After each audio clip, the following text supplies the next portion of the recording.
കൂട്ടുകാരെ, ഗീതാ ഗോവിന്ദം അതിതീവ്ര നിമിഷങ്ങളിലൂടെയായിട്ട് ഇപ്പൊ കടന്നുപോയിക്കൊണ്ടിരിക്കുന്നത്.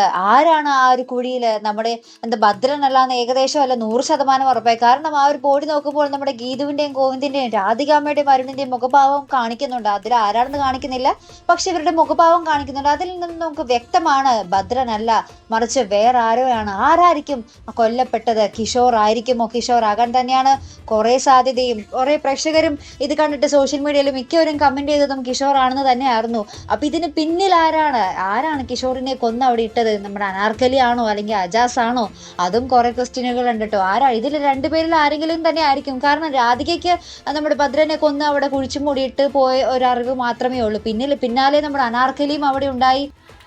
അപ്പൊ മരിച്ചു കിടക്കുന്നത് കിഷോർ ആണെങ്കിൽ അതിന് പിന്നിൽ ആരായിരിക്കും? ഇനി അത് കിഷോർ ആണെങ്കിൽ തന്നെ അതും നമ്മുടെ ഗീതുവിന്റെ തലയിലേക്ക് തന്നെ വരുമോ? കറങ്ങിത്തിരിഞ്ഞ് ഗീതുവിന്റെ തലയിൽ വരുമോ? അങ്ങനെയാണല്ലോ കഥയുടെ ഒരു പോക്ക്.